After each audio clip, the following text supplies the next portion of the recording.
Hello दोस्तों, market learner channel पर आप सभी का स्वागत है। आज हम ग्लोबल मार्केट इंडेक्स का एनालिसिस करेंगे।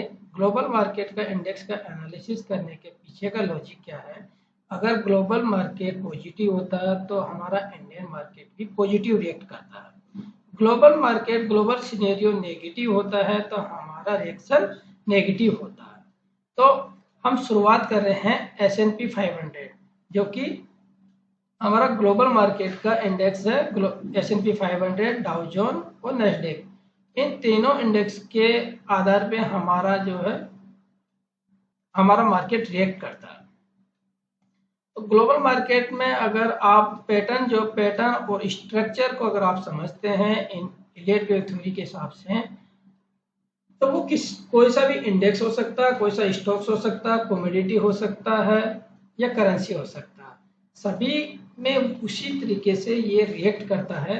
तो जो S&P 500 हमारा जब यहाँ पे था तो इस पैटर्न को मैंने किस तरीके से पहचाना था। जब ये प्राइस यहाँ पे क्लोज हो गया था 43,900 के आसपास में, जब ये क्लोज हो गया था, देन उसके बाद मैंने किस तरीके से इसको पहचाना था।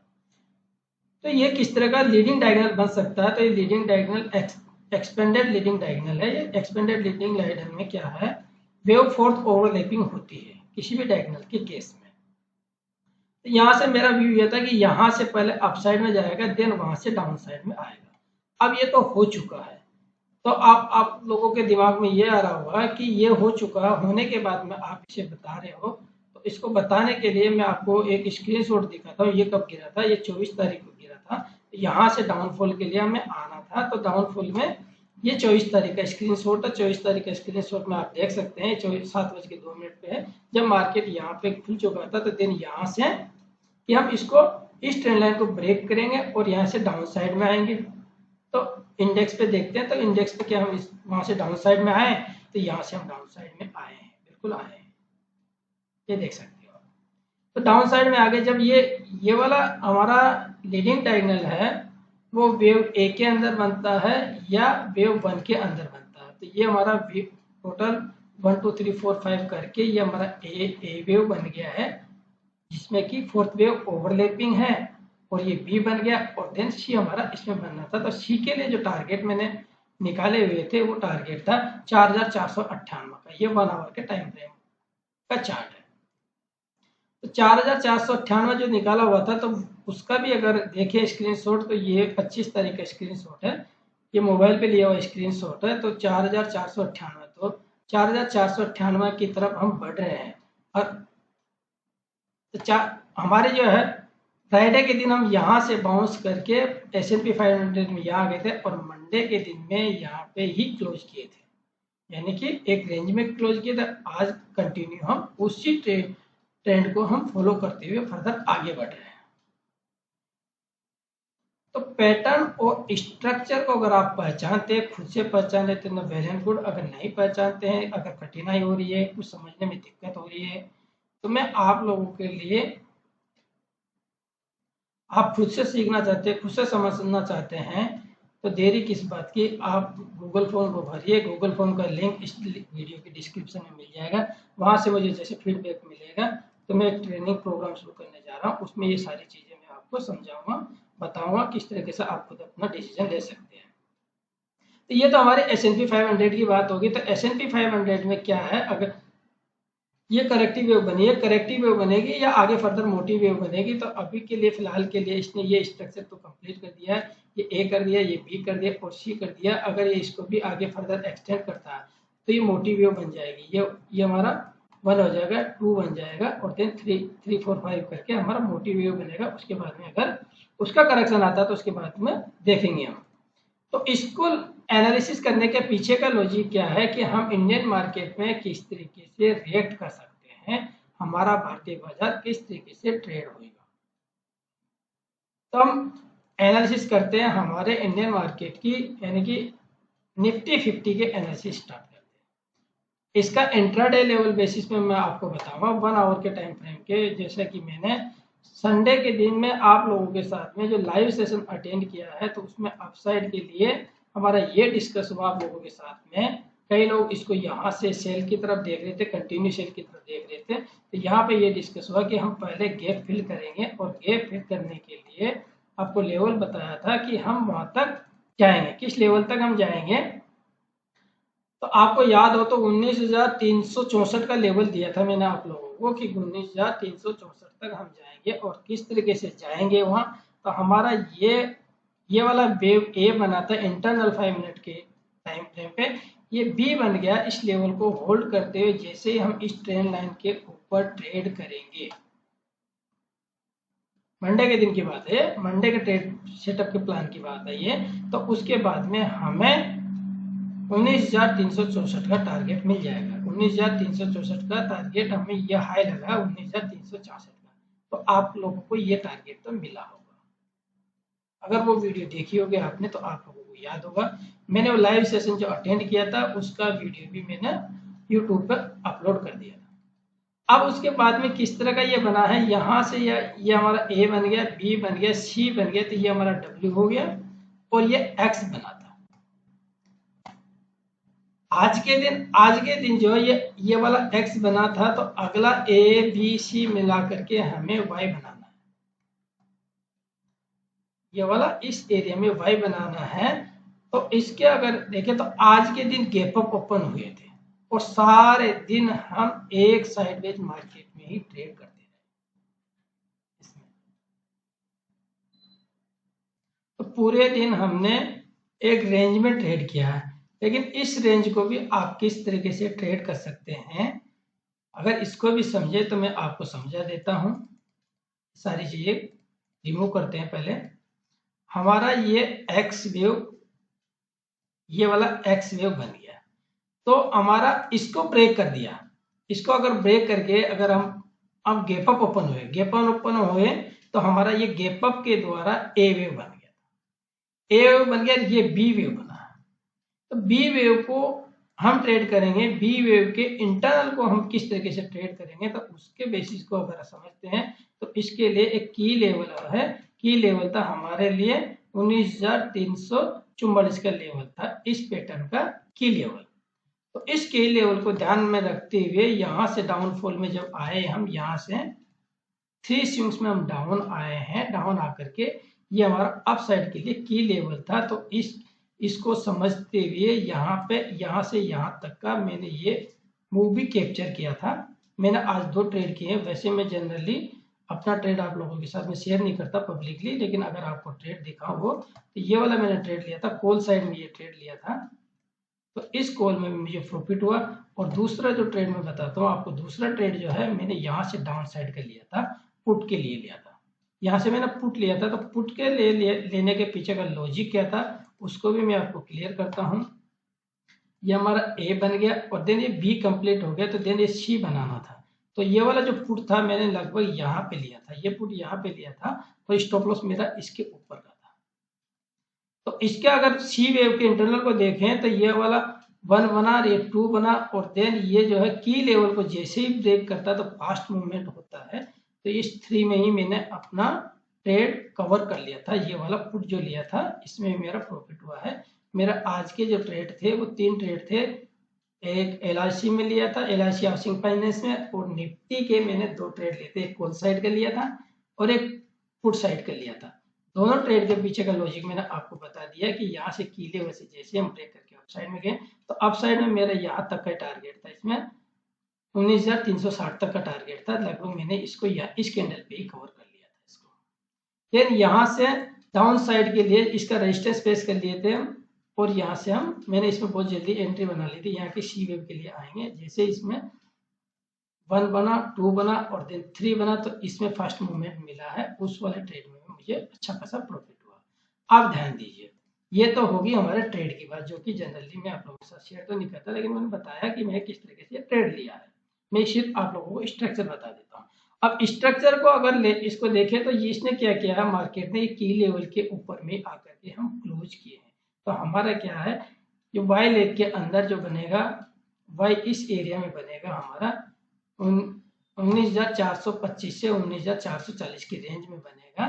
तो उसका इंटरनल जो है ये ए बन गया, ये बी बन गया और ये सी बनेगा। इस तरीके से उसके इंटरनल्स बनेंगे। लेबलिंग की बात करें तो लेबल मैंने किस तरीके से किया हुआ उस लेबल को दिखाऊं तो आपको इंट्राडे लेवल किस तरीके से कर रखे हैं। यह हमारा मोटिव व्यू है। तो इस मोटिव वेव का जो हमें करेक्टिव वेव में चल रही है, दूसरी जो साइकिल चल रही है हमारी ये करेक्टिव वेव में चल रही है, यहां से हमारी करेक्टिव वेव में चल रही है। तो ये इसको ये वाला पहला जो हमारा ए बी और सी मिलाकर के डब्ल्यू हो गया, देन ये वाला एक्स हुआ और दूसरा वाला जो ए बी सी मिलाकर के ये वाई यहाँ पे होगा। ठीक, तो ये डबल कॉम्प्लेक्स करेक्शन हो जाएगा। टोटल इस मोटिव वेव का ये करेक्टिव वेव है जो कि 7 स्विंग्स में कंप्लीट हो गई। देन यहां से फर्दर हम डाउन साइड में आएंगे। तो डाउन साइड के लिए इस लेवल पे ध्यान रखिए, यहां से एक ट्रेंड लाइन ड्रॉ करिए,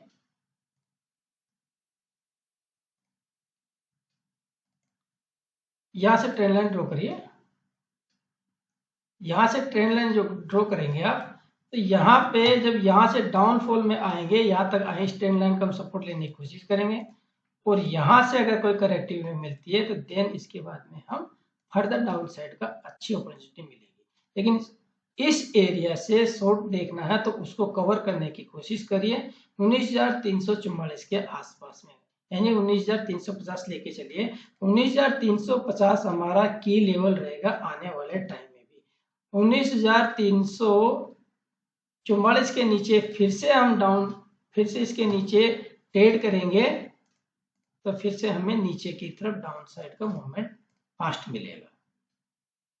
ठीक, तो इंट्राडे में क्या होता है, इंट्राडे में या हाई टाइम फ्रेम पे हमारे इसके लिए वैलिडेशन लेवल ये है जो कि 24 अगस्त को ये वैलिडेशन लेवल है। तो ट्रेंड को समझिए, पहले हमारा ये शॉर्टर टाइम फ्रेम का ये ट्रेंड है, डाउन साइड का है। तो इस डाउन साइड का ये करेक्टिव वेव बन रहा है, तो करेक्टिव वेव बन रहा है तो वो 7 स्विंग्स में कंप्लीट होगा या 11 स्विंग्स में कंप्लीट होगा। तो अभी तक तो ये 7 स्विंग्स के इंडिकेशन दे रहा है जो कि अपसाइड के लिए 19,425 से लेकर के 19,440 का एक रेजिस्टेंस है, ये स्ट्रॉन्ग रेजिस्टेंस है। वहां से हमें रिजेक्शन तो मिलेगा ही मिलेगा। वो फर्दर डाउन साइड के लिए मैं कहा था पहले यहाँ तक मिलता है या फर्दर यहाँ से कंटिन्यू कर जाएंगे, लेकिन पहले हम यहाँ से यहाँ तक जाएंगे। तो ट्रेंड जो होता है, ट्रेंड को किस तरीके से पहचाना जाता है, ट्रेंड को पहचाना जाता है कि एक मोटिव वेव बनता है। ट्रेंड अगर डाउन साइड का है तो ये एक मोटिव वेव बनेगा, उसके अगेंस्ट में जो भी कोई रिएक्शन होती है उसको हम बोल देते हैं करेक्टिव वेव। देन फिर ट्रेंड है ना प्राइमरी अपने डायरेक्शन पकड़ लेता है। इस तरीके से ये डाउन साइड के लिए होता है। अगर अप साइड के लिए होता है तो अप साइड में किस तरीके से होता है उसको भी मैं क्लियर करता हूँ, बताता हूँ आपको। अपसाइड के लिए जब ट्रेंड होता है तो मान लीजिए अपसाइड का मोटिव बना है तो उसके अगेंस्ट में या तो 3 स्विंग्स बनता है या 7 स्विंग्स बन करके कंप्लीट होता है। जैसे ही 7 स्विंग्स या 11 स्विंग्स कंप्लीट कर देता है और यहाँ से जब भी ये करेक्शन के अंदर प्राइस चलता है तो एक रिग्रेशन चैनल के अंदर प्राइस चलता है, एक रिग्रेशन चैनल के अंदर प्राइस चलता है। इस तरीके से जैसे इस रिग्रेशन चैनल का ब्रेकआउट होता है तो अगली मोटिव व्यू बनती है। तो इस वाले पैटर्न में भी क्या हो सकता है, जो भी हम स्टडी कर रहे हैं 5 मिनट के टाइम फ्रेम पे, तो 5 मिनट के टाइम फ्रेम पे जिसे स्टडी कर रहे हैं तो इसमें भी जो है हम रिग्रेशन चैनल को ड्रॉ करिए। इस रिग्रेशन चैनल के अंदर हम चल रहे हैं तो इस रिग्रेशन चैनल के अपर साइड में जो है ये लेवल निकल के आ रहा है। जैसे ही हम इस रिग्रेशन चैनल का हम डाउनफॉल देंगे, इसका कंफर्मेशन जहाँ पर भी ये लोअर साइड को हम ब्रेक डाउन करेंगे तब हमें डाउन साइड का मोटिव वेव शुरू हो जाएगा। तो इसमें हमारा ये वाला मोटिव वेव है, अभी फिलहाल के लिए डाउन साइड का ये मोटिव वेव है, देन ये करेक्टिव वेव होगा और अगला फिर मोटिव वेव किस तरीके से शुरू होता है या करेक्शन दे करके हम वापस फर्दर अप साइड में निकल जाएंगे। क्योंकि अगर 1 आवर के टाइम फ्रेम पे देखते हैं तो 1 आवर के टाइम फ्रेम पे इस पे तो क्लियर नहीं है, लेकिन अगर हम एशियन उसमें देखें, अगर 1 आवर के टाइम फ्रेम में अगर देखते हैं तो क्या इसमें भी डायगोनल बनेगा 1 आवर के टाइम फ्रेम पे। यहाँ से देखें ये 1 2 3 4 और 5, जैसे हम यहाँ पे जाएंगे जैसे ही हम यहाँ पे जाएंगे 19,425 के रेंज में जाएंगे, यहाँ से जो हमें रिजेक्शन देखने को मिलेगा, उस रिजेक्शन के लिए की लेवल यही रहने वाला है। इस की लेवल के नीचे अगर हम कंटिन्यू क्लोज करके इसके नीचे ट्रेड करेंगे तो फिर ये वाला जो है कंटिन्यू हो जाएगा, ये वाला कंटिन्यू हो जाएगा। अगर इस लेवल को अगर हम होल्ड कर लेते हैं तो फर्दर और आगे एक्सटेंड होगी। ठीक है ना दोस्तों। तो इसमें मैं हमने ग्लोबल मार्केट के सिनेरियो को देखा, जो कि S&P 500 को देखा, और उसके साथ साथ में हम डाउ जोन को भी देख लेते हैं। डाउ जोन को भी अगर देखते हैं तो डाउ जोन में किस तरह का स्ट्रक्चर है उसका भी डिस्कस कर लेते हैं। डाउ जोन में अभी देखिए तो ये हमारा 263 पॉइंट ऊपर है अभी ग्लोबल मार्केट का डाउ जोन इंडेक्स। इसने ये वाली साइकिल कंप्लीट कर ली है। ये वाली साइकिल 1 आवर के टाइम फ्रेम पे, ये 1 आवर के टाइम फ्रेम पे ये साइकिल ओवर हो चुकी है और दूसरी साइकिल चल रही है। ये वाली दूसरी साइकिल चल रही है। तो ये वाली जो पहली जो साइकिल ओवर हुई है, इसमें किस तरह का पैटर्न बन रहा है, ये 1 2 3 4 और 5। ठीक है। और इसका जो है दूसरी जो साइकिल चल रही है, करेक्टिव वेव जो चल रही है, करेक्टिव वेव बननी चाहिए इसके कंपैरिजन में। इसके कंपैरिजन में ये करेक्टिव वेव बननी चाहिए। तो करेक्टिव वेव के लिए कंफर्मेशन इसने इस ट्रेंड को ब्रेक कर दिया। यहाँ पे देखिए ट्रेंड लाइन ड्रॉ करिए, यहाँ से इस ट्रेंड को हमने ब्रेक कर दिया और अगली जो है साइकिल ये इधर शुरू हो चुकी है इस ट्रेंड लाइन के ऊपर। नेस्डेक को देखें तो नेस्डेक ने भी पिछले हाई को इसने भी ब्रेक कर दिया है। S&P 500 का मैंने आपको बता दिया है। तो हम धीरे धीरे करके पहले 4,498 के पास में आएंगे, वहां से ये करेक्टिव वेव बना करके फिर वो करेक्टिव वेव बन करके एक अपसाइड और देंगे, फिर वहां से देखा जाएगा कि ये हम वापस डाउन साइड में आएंगे या यहाँ से वापस फर्दर रिजेक्शन दे देंगे। इसके साथ में अगर हमारा इंडियन रुपीज को देखें तो इंडियन रुपीज में किस तरह का है, इंडियन रुपीज को देख लेते हैं। इंडियन रुपीज को अगर देखें तो पहले इसमें अपसाइड का कौन सा टारगेट था मेरा, जैसे इसने ट्रायंगल पैटर्न का ब्रेकआउट दिया था तो अपसाइड के लिए डेली चार्ट पे इसका टारगेट था हमारा 42 रुपये 49 पैसे। 49 पैसे तो नहीं गया, 83.49 ना जा करके 83.42 तक गया है और देन वहां से रिजेक्शन दिया। तो इसको 1 आवर के टाइम फ्रेम पे समझा जाएगा, 1 आवर के टाइम फ्रेम पे क्लियर हो पाएगा। ये वहां से रिजेक्शन हुआ तो क्या इसकी डाउन साइड की ही साइकिल कंप्लीट हो गई है क्या? तो इसका 1 है, 2 है, 3 है और ये 4 है। ये 4 ABC करके बना है और ये 5th इस एरिया में बनाएगा। जो लोअर साइड का जो ये हमारा डेली चार्ट पे जो है, जब तक ये हमारा भारतीय रुपया मजबूत होगा, मजबूत हो रहा है, डॉलर गिर रहा है और भारतीय रुपया मजबूत हो रहा है, तो हमारा इंडियन मार्केट जो है जिसे हम देख रहे हैं अभी, जो कि अपसाइड में जाएगा। जैसे जैसे भारतीय रुपया अगर मजबूत होता है तो हमारा इंडियन मार्केट भी मजबूत होता है।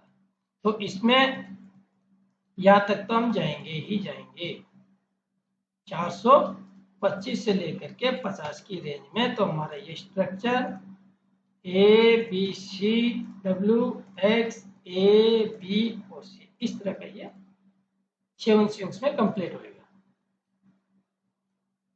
ठीक है ना दोस्तों। तो हर टाइम फ्रेम पे मोटिव करेक्टिव, मोटिव वेव और करेक्टिव वेव बनती है। तो करेक्टिव वेव को समझना बहुत जरूरी है। करेक्टिव वेव को समझ के हर टाइम फ्रेम में बनती है तो देन उसके बाद में हम अगली मोटिव वेव के लिए इन प्रोग्रेस हो जाते हैं। तो ठीक है दोस्तों, मिलते हैं ऐसे ही नए लर्निंग वीडियो और फ्रेश एनालिसिस के साथ में। तब तक के लिए जय हिंद, जय भारत।